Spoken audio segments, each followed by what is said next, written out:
Hello and welcome. My name is Namarimba. And my name is Alison Gibson. Welcome to Raise and Rise Connection Series podcast, a vibrant, powerful space created by Black women founders for Black women founders. This isn't just a podcast, it's a movement to amplify, celebrate, and champion the brilliance that is Black women entrepreneurs in Canada.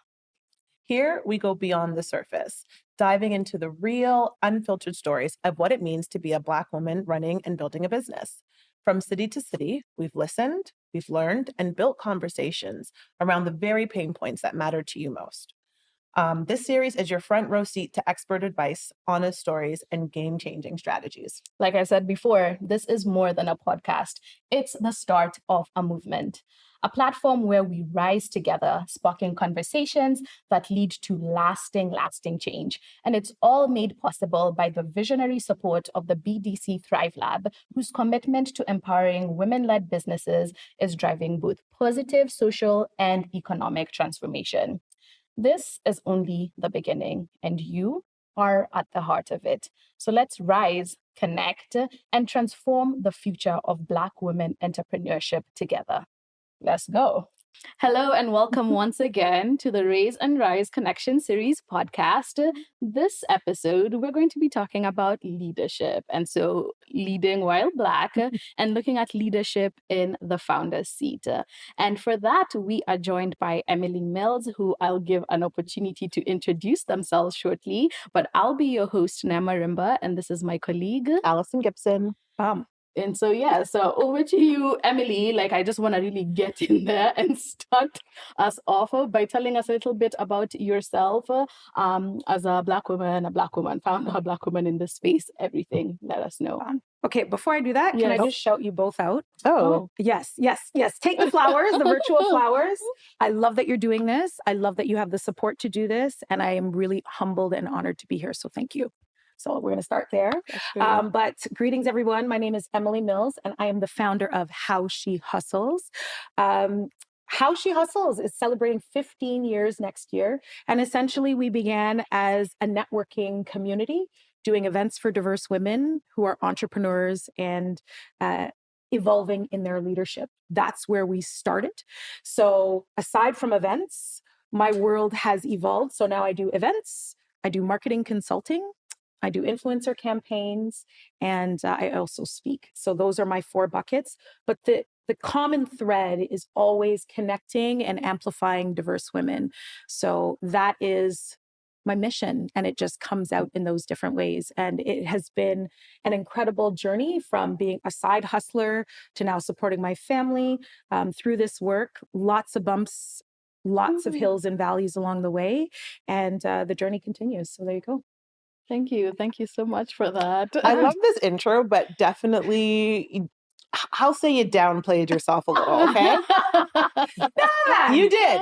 It's fine. We'll have time to get into it. And it's interesting that when we were prepping, Nema and I, for this, and we were talking, I was like, I don't actually know if you know, but Em is the premier eminent person in Toronto that comes up if you're talking about Black women in entrepreneurship, leadership, community building, it's Emily. And I was telling Nema about going to your events back in the day. Remember, you found that picture. Emily found a picture. We were like babies. Literally, it's over a decade ago from one of the events she held. And it's so you've been doing the thing for a very long time. Thank you. But can I just say that's also an interesting part, I think, about the journey. The way people perceive us and the way we see ourselves. It is very humbling because I'm like, I just did events for women. And people are like, no. You don't understand. I met my best friend there. Or I've literally had people say, no, that's where my business began. Yes. Or no, you don't understand. It was when I was ready to quit this thing. I came to one of your events and it changed this. Yeah. Or I watched a webinar, or I found somebody through your socials. But so often, I think we're not able to follow the bouncing ball. And to be really honest with you, I think the other part of it is we also have to be in a place where we can receive people's flowers. Yeah. People say Black women need their flowers, but what if you're not in position to actually accept it? And so it's been really interesting for me to kind of sit back now and think about not having to output so much, but also to receive a lot. And I have to tell you, harder than it looks. Ooh, It it is. may be difficult, but you do it well. Oh, thank you. And I guess to start, a question I have for you is, because what you're doing, like what you just said, it just comes so naturally to you. It's authentic. So how, in your own words, would you describe like authentic entrepreneurship for Black women navigating various spaces, whether they're trying to raise money for their business, launch a business, connect with community? Yeah. I mean, I think a big part of it is admitting that you haven't figured it all out. You know, so often people are like, oh, you've arrived. You know, you've been doing this for 15 years and you've met the prime minister and you've met the first lady and da-da-da-da-da. But there's always a new plateau. There's always a new level. There's always a misstep. There's always a question. Could I do more? Could I do better? Did I say the right thing? So I never rest on my laurels. Yes. And I would say now more than ever, I have more questions about, well, what does this all mean? What does the ability to reach all of these women who are entrepreneurs or side hustlers, what do I do with the ability to be able to call certain numbers or send an email that can move something for a community of Black women or a startup or a charity? You know, what can I say to another young woman who's coming up? And so now more than ever, I think about not making it too glossy. You know what I mean? Like really, that's where the authenticity piece comes from. Keep it real. Yes. And people talk about that, but I also don't speak unless I have something to say. Whereas before I felt like I needed to pump out content. I have lots of experiences now that never hit my timeline. I say far less because I'm trying to be more intentional about what I say. But also part of being authentic, I guess the last point I would make is it's also about giving yourself space to reflect before you react. Because so often our first instinct is something like an opportunity comes or somebody pushes the wrong button and immediately we have to do something. But I'm learning now more to sit back and just say, hold up, let me give myself a minute. Do I need to journal? Do I need to talk to a bestie? Or do I need to just say, you know what, I don't need to jump at this opportunity right now. And letting people know why. And sometimes that authentic thread is, I need to focus more on my family right now. And that's just being real. So you know what? I don't need to be in this glossy campaign. Or you know what? Yes, I want this opportunity, but I'm not quite sure if I feel like I have the message. So let me pass that on to someone else. So I think being imperfect, tech time, and being more intentional about what you have to say seems to be the authentic recipe, the secret sauce that's working for me right now. I love how the Jamaican jumped out for a hot second. Like, tech time. Well, you can't have a podcast and not talk to things. You know, you have to. I love you. Always, I stole that from you. We have to talk to things, and like, I love that you shared going to your people, journaling, reflection. How did you get here? Because often we see. Pretty much anyone, I think, could relate to this, but specifically Black women are often challenged and or called out or ridiculed for the way that they conduct themselves or just navigate spaces. So do you have advice or even sharing how you got to where you are now with being able to like know when to say less, know when to show up, know when to call things out or not? Well, life. Life just gave me a master's in the last 4 years. Life's like, here you go. Life is like, let me just slap you up a few times. It really has been life. And I'm still learning. As I said, I haven't arrived. You know, I am learning to accept the flowers more. I still find it awkward. I'm going to be real with you. I mean, I've been in the grocery store and people are like, oh my God, I follow you on Instagram. I'm like, I just want to get my eggs. Hi, nice to meet you, you know? And it's very humbling though, because sometimes all of us, we go through life and we touch people's lives and we don't even know. So I consider it a huge blessing that I get to receive that.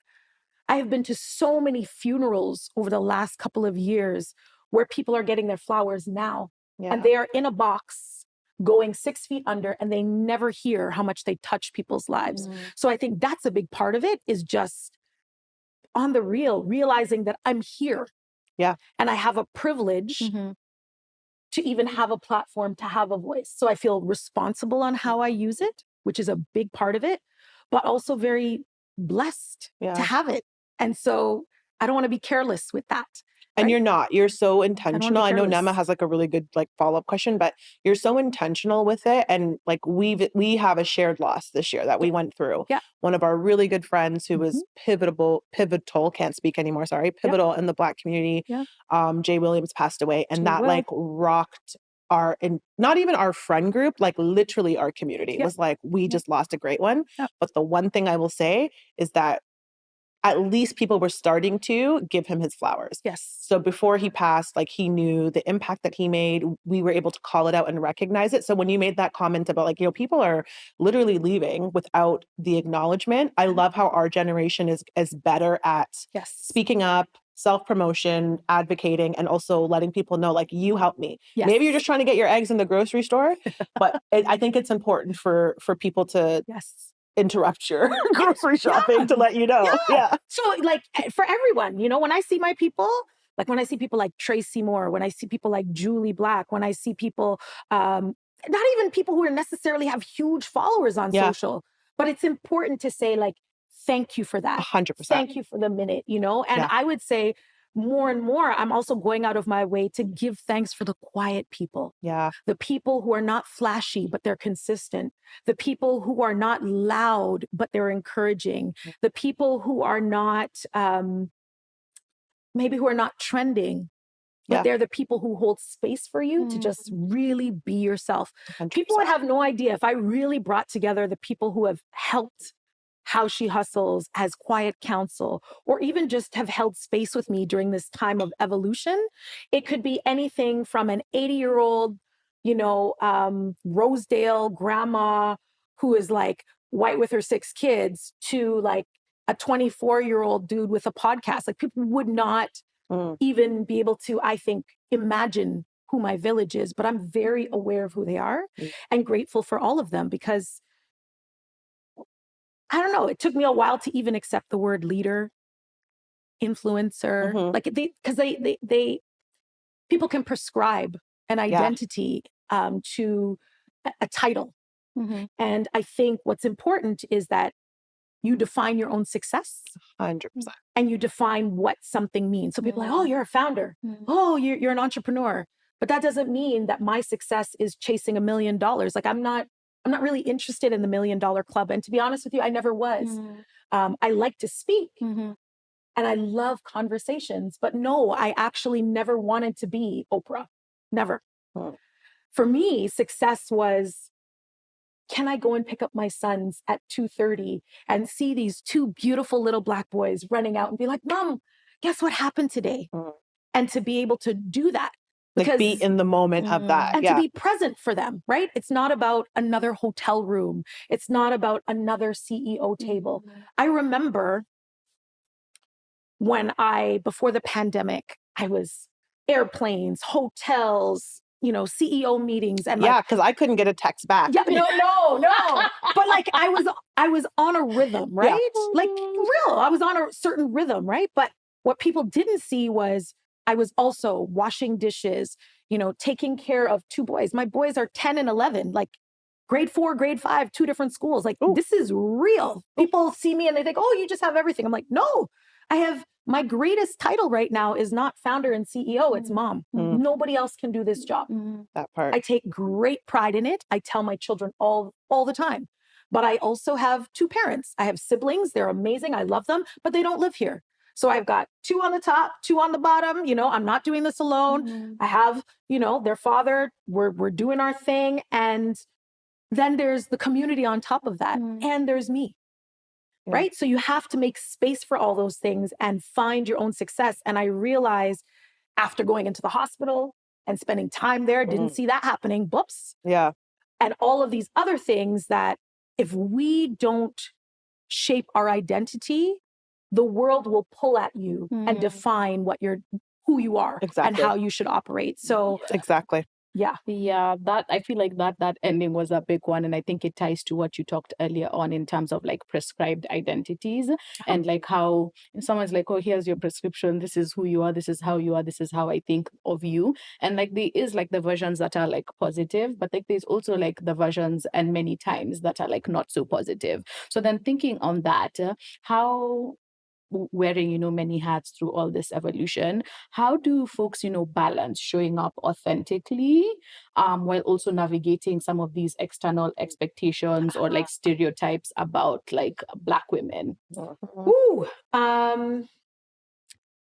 I don't know if I can give other people advice. I can just talk about my own experience. Like your experience, yeah. So when I left, my journey, I worked in marketing and communications. That's my land. And so I was working for one of the big media companies, helping to support them in their communications. And How She Hustles was a side hustle. Like it was, I'm just doing these networking events for women. And then I went to my day job and, I'm just doing these networking events for women and my day job. And at a certain point, I realized I couldn't do both.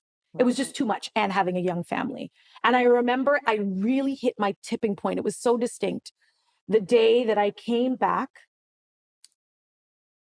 from having literally 2 tables of women go and hear Michelle Obama speak. And she brought me backstage, and the organizer, shout out to the Economic Club of Canada, former president, Rhiannon Rosalind, was like, yo, Em, I want to invite you to come to this event. And I was like, cool.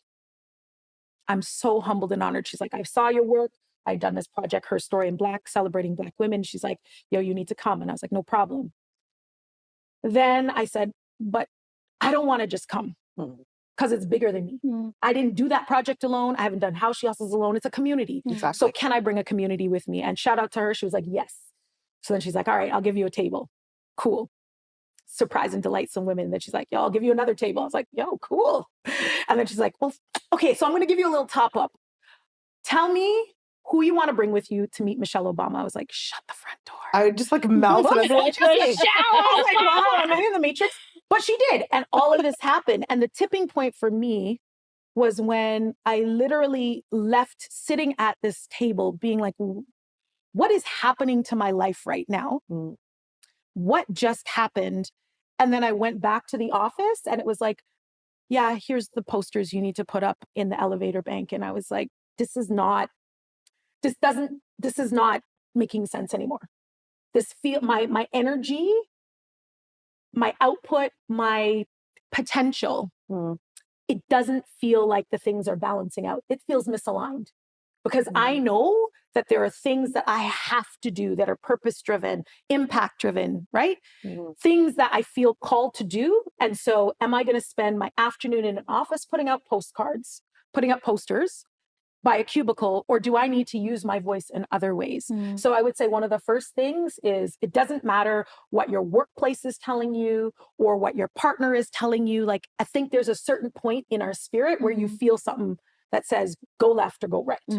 So I would say that's the first part around how do you find your balance and how do you kind of navigate the voices is you have to listen to your own. And in that moment, I was like, no, this doesn't make sense. I am not meant to put up posters anymore. No. And I'm not putting up posters, but I was like, I am being called in a different way and I need to find the courage to do it. 100%. Now, let me just say, it took a lot of crying.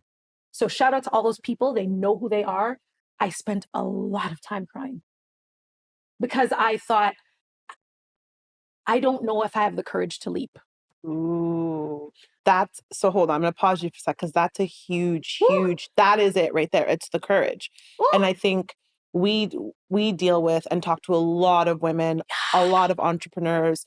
It's the courage that's often the uniting thread of like, I don't know if I'm good enough, or it all comes back to courage, right? We've talked about community a lot, which is great. But if you don't have the courage to step up and take the help, follow the advice, even ask for help, you're not going to get to where you need to get. You're not going to go anywhere. And to your point, using your example, hanging up posters is great. You need to hang up posters for events, but it doesn't have to be you. And I will say that Black women are terrible at asking for help. And sometimes not so good at delegating because we feel like we need to be super mom. We need to be super boss. We need to meet Michelle Obama. Can't even speak. I'm still like starstruck about that. But then also we need to get back and do the dishes and hang up the posters. And honestly, you can't do it all. No. And I think authentic leadership is recognizing your strengths, where you're best served or who you're best serving versus trying to do everything because you can't have your finger in every single pot, every single thing that's going on, or you burn out. And we've had conversations about this before. before. You cannot do it all or you will burn out. Yes. Yeah. And it is a constant battle. So I haven't arrived on that either. Yeah. But to your point, I would even push it further. For me, it wasn't even, confidence was one thing, but if I had to push it even further, it actually became about faith and purpose. Right? And I don't want to get all like preachy here, but like it really became about faith. For me, it really became about, God, what is it that you would have me do? Because I didn't do this. I didn't put me at that table. Right. I didn't have that CEO watch this project. That wasn't me. It was bigger than me. I couldn't have orchestrated that. So why are you placing me here? And that became a question of faith. What is it that you want me to do with this life and this platform that you have created, not me? And so just to finish answering your question, I think the other part of it, though, is listening to your own voice, having faith, but also deciding what you're willing to accept. So I remember after I finally took the leap, and that wasn't because I necessarily knew exactly what I wanted to do. I didn't. People thought that I had this master plan that I was just being secretive about. I just got tired of indecision. And I was like, I cannot sit on the fence anymore. You have to start somewhere. Like you have to just, Sometimes you're just like, enough of the teeter, like my butt, like I felt like I was on a fence and it was like digging me in my back. One cheek on either side of the fence. My butt cheek was hurting. I was like, come off the fence. Okay.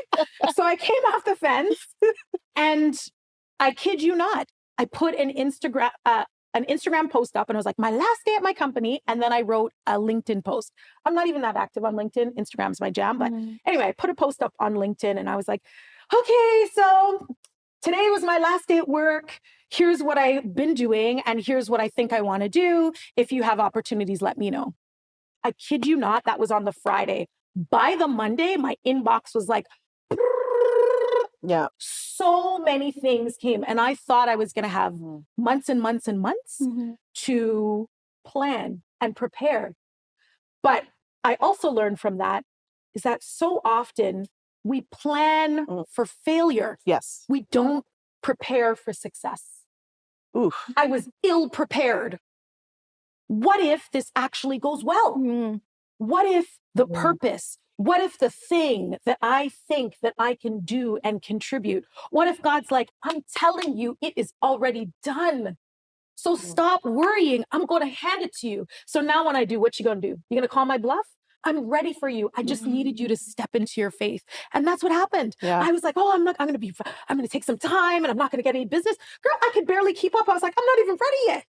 And boops, it just happened and it kept going. So part of it is you also have to not listen to the people who are going to tell you it's going to be hard. You're not going to make it. Like, don't get me wrong. It is not easy. There's some always days where hard. Everything's hard. Like I've not taken on any challenge that wasn't difficult. Yeah.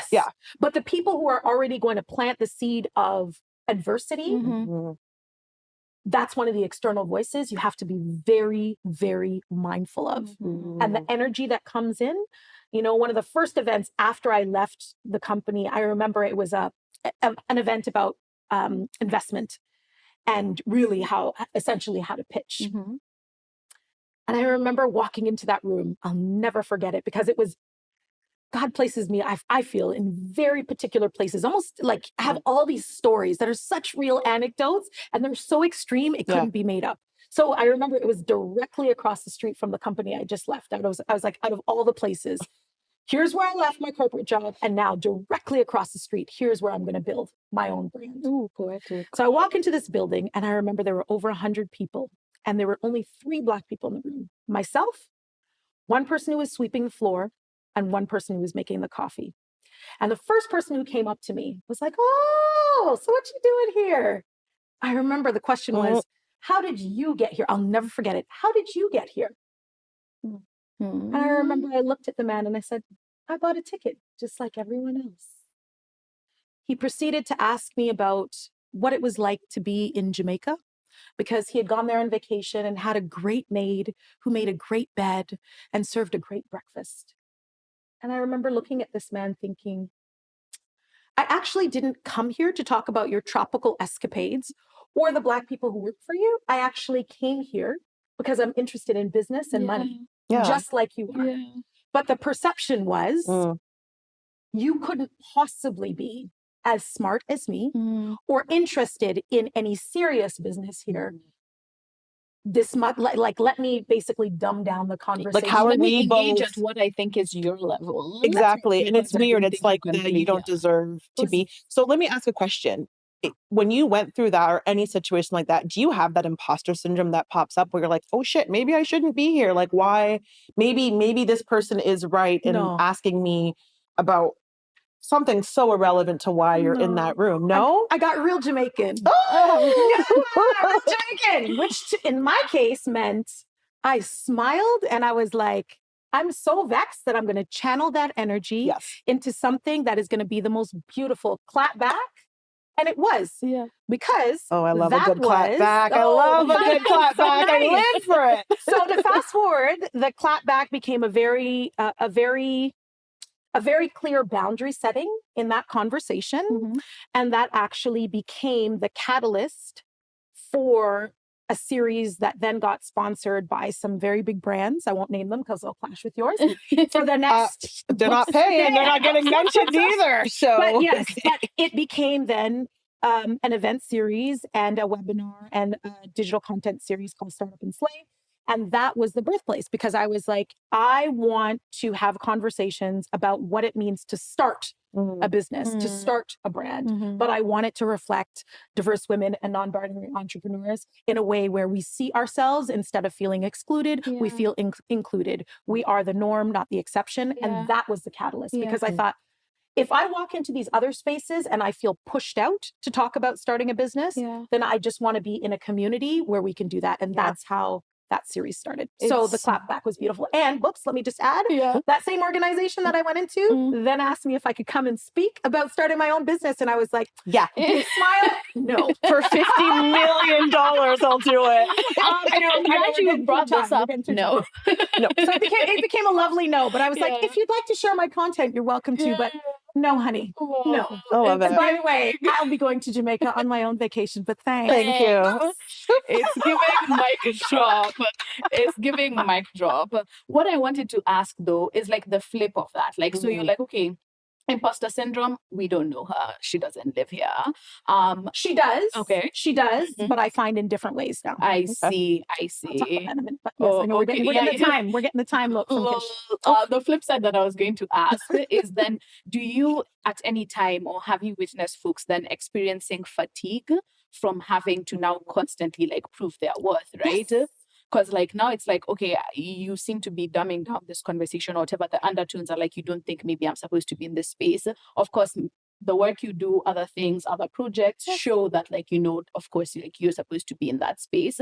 But then there's many instances of that, right? And so does it ever feel like, oh no, now I'm always having to prove my worth. Oh no, now I'm so tired from this. Can I just be? Yes, 100%.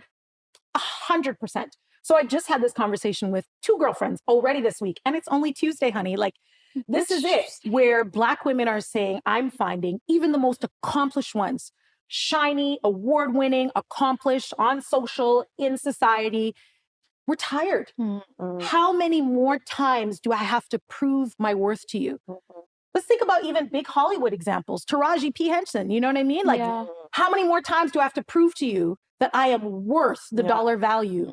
And this is happening across the board, right?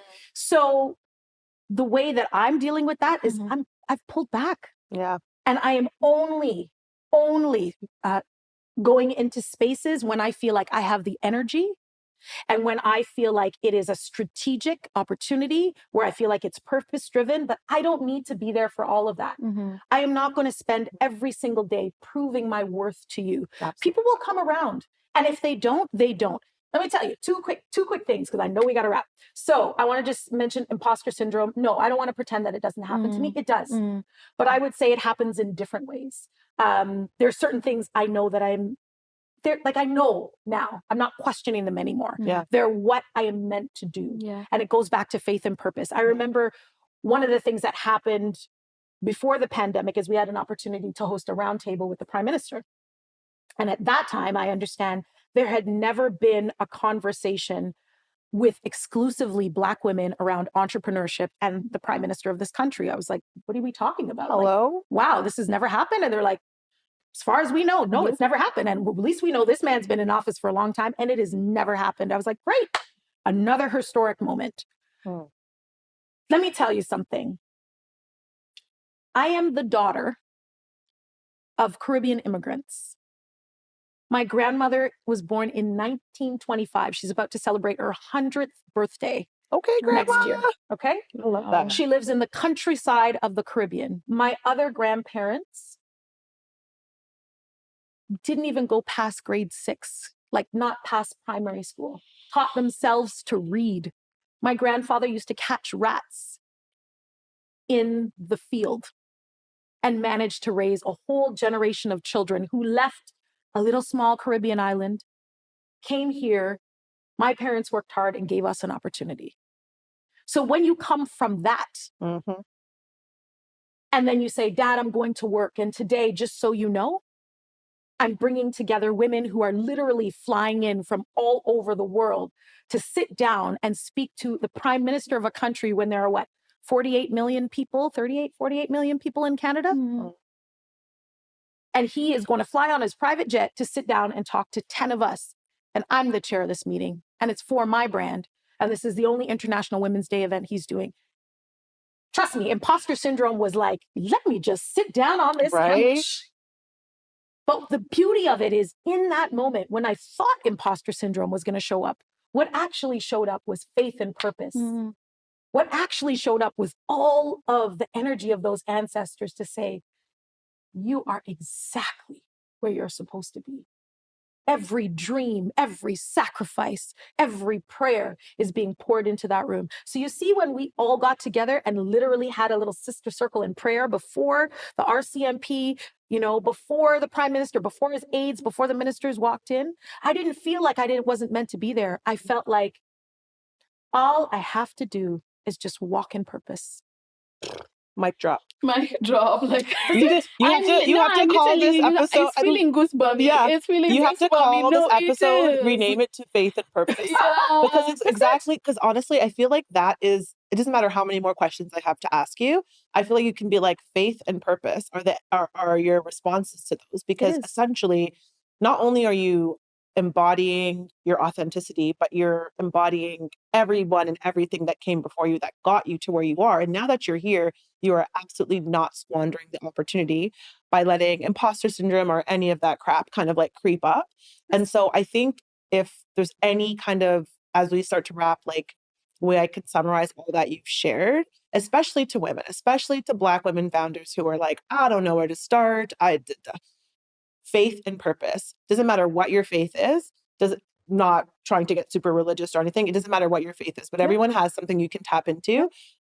Purpose as well, because I never woke up and been like, I'm going to be an entrepreneur for fun. There is a purpose. There's a reason, whether it's generational wealth, supporting yourself, going to Jamaica, whatever it might be, there is a purpose. And I think if you combine those two, it's almost like the secret sauce, like the secret recipe that anyone can kind of, if you're having imposter syndrome or just that moment of, I don't know, it's like, okay, so what drives you, your faith, and what's your purpose? What do you want? Love this. I think that's a great one. And like, it was so interesting for me, like when you're like, oh, I look also back on like the ancestors, the people who came before me, all the work that like people have done for you to like, exist today, for you to sit. And like, that's something that I really, really, really resonate with, because so many times, and ever since like I immigrated here, like I'll be in spaces or I'll be like engaging with certain people, certain opportunities have come to knock at my door and I'm like, absolutely not. And then there's also that element that's like, oh no, but wait, what did Mekatilili do? Sorry, for context, Mekatilili was a resistor in my tribe. And so like when the colonialists came, they were collaborators, they were resistors. She's one of the few women who's known within like the different communities for having like led a resistance, right? And so sometimes I'm sitting there, I'm like, Mekatilili was not resisting so that I can come and like, be bogged down by like, semantics and some of these small things. Better to lean into it the same way that homegirl Mekatilili did. That's right. And when you do lose your faith and purpose, I guess is the last thing I'll say. I don't know if you have other questions, but I guess the last thing I would say is, I don't always wear a proud coat of faith and purpose and confidence. There are many moments where I get shaken, but my guiding star hasn't changed. Sometimes when we lose our own sense of purpose and when our faith is shaken, you got to even double down on it even more. 100%. And if you don't have it, trust that you have people around you who will cement it for you and remind you who you are. So in moments right now, when I feel like I'm like, what's next? What am I supposed to do? I'm not so sure. I say I'm going back to the people who have been real foundation layers for me. And also, I am trusting, believing, leaning into, receiving people in my life now who are like, let me help guide you to the next place. And I'm going to remind you of your purpose. And I believe that they are in my life now to help restore my faith, cement my faith, remind me of what I have, and also help me walk with purpose into the next chapter. So on that, I hope that I hope I get to take in all of these amazing podcasts that you're doing. I'm really thankful to be here, and thank you for the conversation. I mean, thank you for joining us. We're renaming the podcast to Faith and Purpose. No, honestly, renaming it. Honestly, renaming it. I know we're almost at time, but I wanted to quickly actually pose like 1 or 2 questions to you, Alison, insofar as so like we've talked about like the different ways like that we can show up, that we can walk in faith and in purpose. Looking though at your experience, like, having raised capital, like specifically in that regard, we're talking about authenticity, right? So how do you think like founders can maintain authenticity when they're navigating things like raising capital, when I'm walking in to like speak to investors? Right. Like, how am I striking that balance of like authenticity of who I am, but then still like, being able to like engage with this audience whose coins I need. You're like, I need your money. Honestly, I will say kind of like leaning into the advice from Emily. I wouldn't say that the advice changes just because maybe the goal or the goalpost has moved. So if you're talking about entrepreneurship or like even your experiences of pitching versus, talking to investors, trying to get money, whatever it is, I don't actually think the advice changes because at the end of the day, there is one hand of like, do you have the technical know-how? Like, do you understand the world of investment if that's what you're going after? Do you understand the terminology, what investors are looking for in you to make a decision as to whether or not your business is investment worthy? All of those things. That's like the technical side. But on the real side, you're having a conversation with another human being, another person who also has some type of faith and some type of purpose. They also have their goals. So I said this before and I'll say it again. You have to make sure your goal aligned. You have to make sure that you have shared values, that you're on the same page, at least enough to be having like the same type of conversation, right? You don't want to be asking someone for money or thinking, okay, I'm going to get investment from like this fund or this big VC firm when they could give 2 shits about you. Do they care and recognize that what you bring to the table is different and unique and also that your needs are different and unique? If not, there's no need for the conversation. But I will say if you're having a conversation with someone and they can't articulate to you what their purpose is other than money, it's a no for me.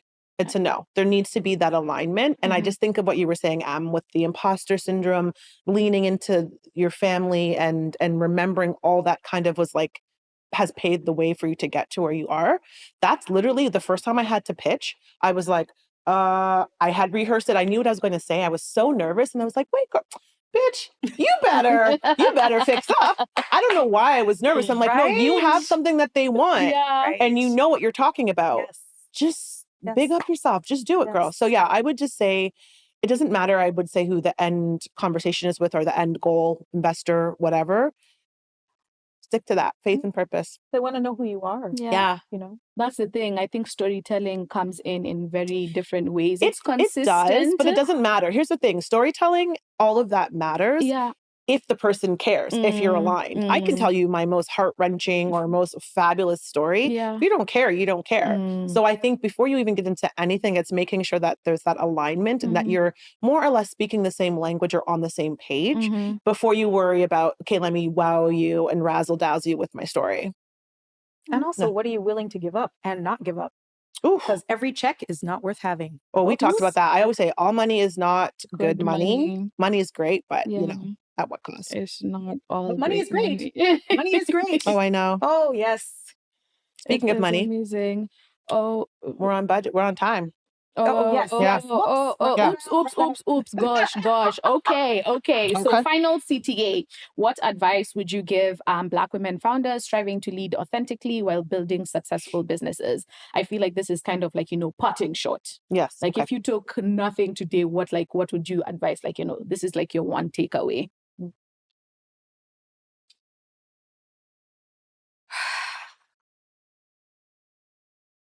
One of my favorite quotes is, life is measured in impact, not duration. It's not how much time you have. It's not how many Instagram followers you have. It's not how much capital you raise. To me, it's like, how do you really leave an impression? Because that is going to last forever.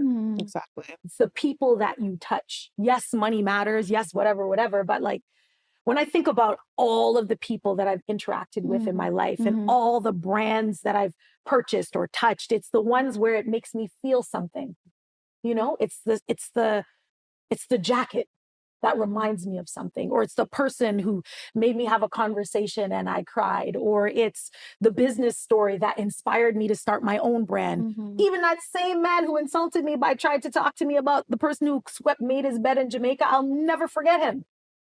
Because he made an impression on me. He was like, he tried to make me feel like I didn't belong and that I was too small. And instead of it becoming something that diminished me, it actually made me more determined. And I was like, I will never forget him. And so he made an impact.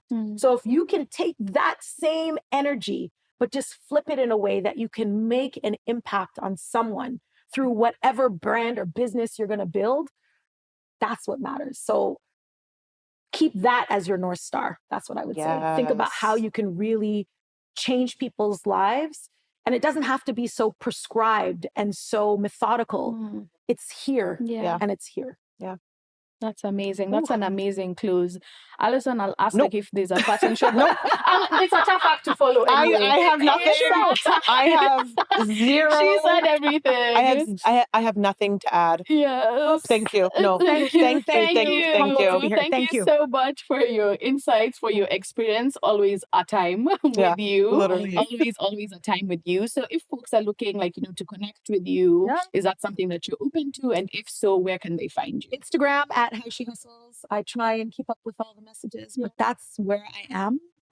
There's lots of stuff. If you go down through my feed, you'll see I've had many bumps, many hills and valleys, but that's the best place to find me is Instagram. And you can also sign up for my newsletter. I try and send out insights, but otherwise just walk good. It's a great newsletter, by the way. Thank you. Oh, okay. Then I need to subscribe to